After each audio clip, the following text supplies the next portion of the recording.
So, what is artificial intelligence? Well, when you think of artificial intelligence, you think of something like you would see in a science fiction movie. That is a robot that's like me, that has just computers for brains and is doing things that humans do.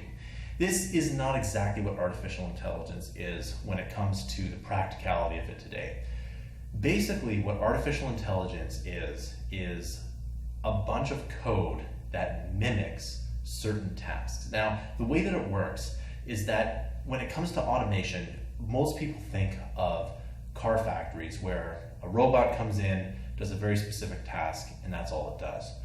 Artificial intelligence in Python is very similar to that, except it's a lot of really narrow situations that make up a bigger whole. And that bigger whole can actually give you data, it can give you a result, but for the most part, it's not exactly like there is a robot that is interacting with, not like in the science fiction movies. So again, what artificial intelligence is essentially data science and training models to make predictions on that data. So if you get a graph and that graph kind of moves up, you can train a model to predict the next items here. So if you had, let's say, a stock market stock and you wanted to predict what the next items or the next predictions of the next day, week, month, etc., you would go through all of its past and you would train a model to figure out which one would work, and eventually you might get an answer. Now, artificial intelligence is in its infancy right now, and you've probably heard the news that automation might take away jobs. The reason why it's so powerful is that TensorFlow, which is what a lot of people use, is now available to everyone. So anyone can pick something and make it work for them. And a good example that TensorFlow uses is that there was a cucumber farmer and they trained a model to pick out the bad cucumbers. And it was actually pretty hard for humans to do it, but the machine model does it better.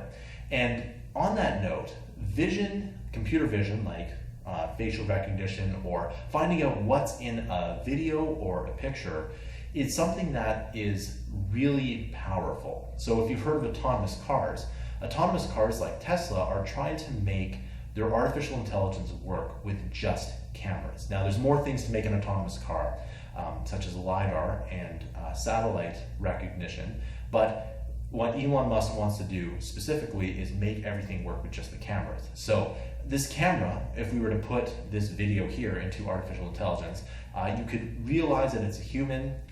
It's so good that you can figure out what's a hand, what finger it is. They can figure out if my eyes are closed or if I'm smiling or not. This is not science fiction anymore. This is actual reality.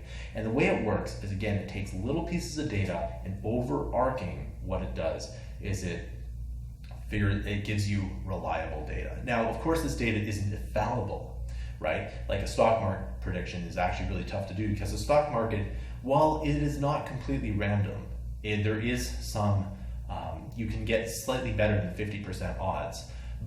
In fact, you'll probably see we'll probably see some great gains in this in the future, as there are definitely quants on Wall Street working on this problem right now. But you will be able to get reliable data, but not infallible data. And as machine learning gets better, it is going to get more and more exponential. So how do we start off with machine learning? Well, we have to use Python, and while there is other ways that you can do machine learning, like CoreML for iOS, which recently came out, it's mostly done in Python, and Python is good because there's a bunch of libraries like Matplotlib that will help you do graphs. So when you think of artificial intelligence, you think graphs and predictions of those data on the graph, and a bunch of those little narrow ideas and those little narrow situations will overarch into some data for you. So just keep in mind when you start artificial intelligence is that it is not for beginners. It is actually fairly complicated, and there's a lot of math involved.